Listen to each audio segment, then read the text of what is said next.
Assalamualaikum warahmatullahi wabarakatuh.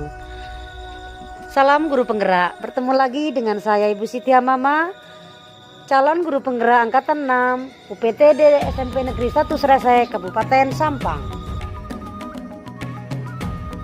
Tujuan pendidikan adalah menuntun segala kodrat yang ada pada anak-anak sehingga mereka dapat mencapai keselamatan dan kebahagiaan yang setinggi-tingginya, baik sebagai manusia maupun sebagai anggota masyarakat.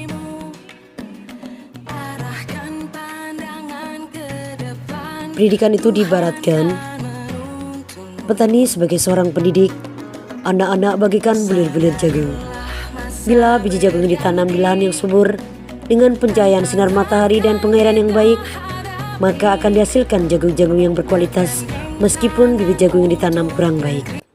Dalam proses menuntun, anak diberi kebebasan, namun pendidik sebagai pamong dalam memberi tuntunan dan arahan agar anak tidak kehilangan arah dan membahayakan dirinya.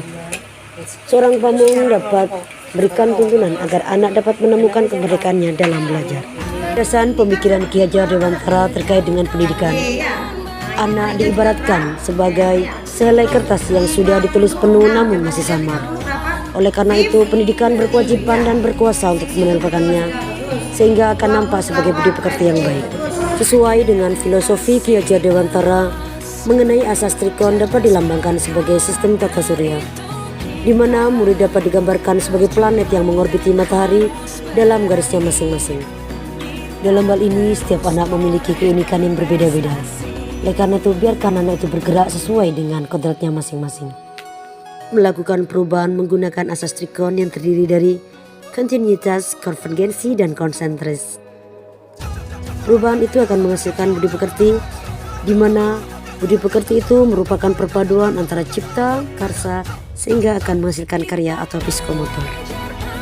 Di mana tujuan pendidikan yang sebenarnya adalah berorientasi kepada anak sesuai dengan asas taman sesuai, yaitu keberpihakan kepada anak, bebas dari segala ikatan, dengan suci hati mendekati anak, tidak untuk meminta sesuatu apapun dan untuk berhamba kepada anak, sehingga tujuan mereka belajar dapat tercapai. Definisi merdeka belajar dalam hal ini adalah murid mampu berkreasi, berinovasi, serta bereksplorasi berdasarkan bakat dan minat pada diri masing-masing anak. Itu, pendidikan anak berhubungan dengan kodrat alam dengan kodrat zaman. Dalam hal ini, kodrat alam berarti lingkungan alam anak berada, sedangkan kodrat zaman terkait dengan perubahan kemajuan zaman dari waktu ke waktu.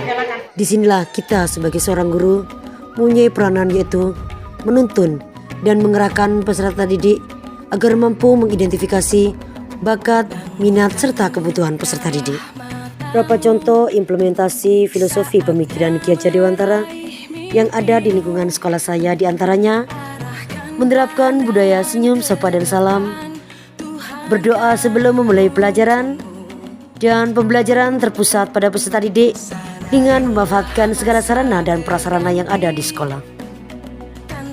Beberapa strategi pengimplementasian yang ada di sekolah yaitu merancang dan melaksanakan pembelajaran yang menyenangkan dengan bermain, memusatkan pembelajaran kepada anak atau student center, memberikan kebebasan berpikir, berkreasi dan berinovasi kepada anak, serta membangun komunikasi dan berkolaborasi antara kepala sekolah, guru, siswa, dan juga wali murid. Pengimplementasian filosofi Ki Hajar Dewantara yang ada di sekolah saya didasarkan dengan semboyannya Ing Ngarso Sung Tulodo, yang bermakna pemimpin yang harus memberi suri tauladan. Ing Madya Mangun Karso, di tengah kesibukannya harus terus memberi semangat, dan Tut Wuri Handayani di belakang bisa memberikan dorongan. Ialah pemaparan demonstrasi kontekstual filosofi Ki Hajar Dewantara yang ada di sekolah saya. Untuk apa hidupku jika aku tak lagi berguna untuk orang lain? Saya Siti Mama, bersama kita bisa. Salam guru penggerak. Wassalamualaikum warahmatullahi wabarakatuh.